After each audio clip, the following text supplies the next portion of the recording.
Hello, folks. Welcome to OuchCouch. This is Metal Freak Neo talking.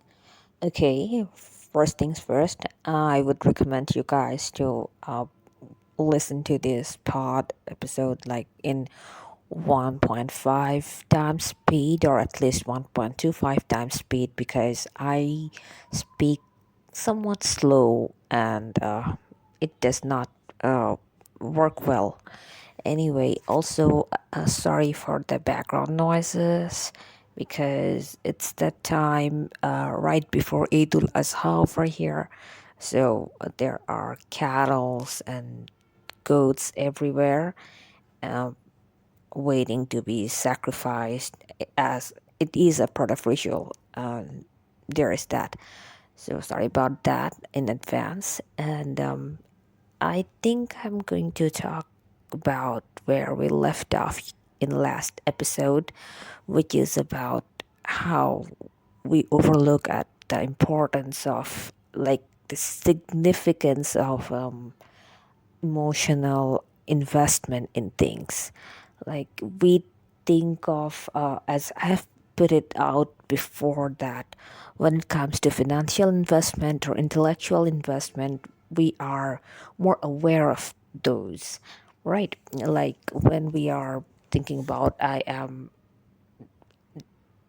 putting money on this because it matters, or I am working on this, I am investing my intellect on this because I am getting something out of it or helping others. But sometimes we overlook about the fact how much we are investing our emotions to people who are not really valuing it, and we are not even valuing our efforts uh, in that way.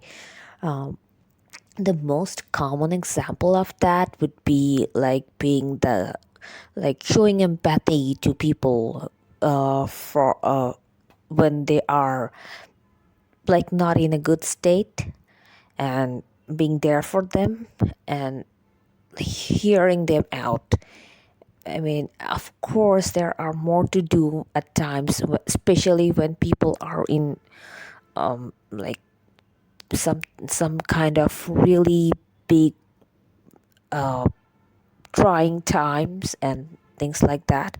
But what I'm trying to say is we oftentimes think that we're just listening. What's the big deal about it? Or it is natural to be empathetic. Of course, it is natural for us to be empathetic, but it is also a matter of fact that this empathy it is not free. Like we often are told that it does not cost you to be kind. It does not cost you to be nice to others. It is a lie. It has costs, especially when you are not a privileged person. It has like rather significant cost because it is so hard to like restrain yourself at times when you are dealt with the shorter end. You are not, in the position of privilege to like, take things in and let it go like later for later, or like it would things negative things that you are taking in from others would not affect you. It's not like that. So yes, it is an important investment. And as I was trying to give an example, the easiest example would be like when you are at 3 a.m. listening to your friend about her or his like messy breakup and their bad relationship and things like that. Of course, a good friend would do, but it is also important to know that these things as should never be taken for granted. Okay, and I know I might come out as somewhat a cynical person or a mean person, but let's face it that some people are often considered or regarded as this bloating paper, like human version of bloating paper for the other people around them when it comes to their problems in life. And in many cases, these people are third wheels. Like, I am getting very personal here. I am like one of those people around, and I know a few of my friends who are similar positions. They're also like third wheelers. They have been like we people, I mean me or and my other friend who is also in situations like this, that we hear people out, and since we don't have any active dating life or quite a life, so they think that our lives are really simple and we have nothing to worry about our own, so our times and involvement are free.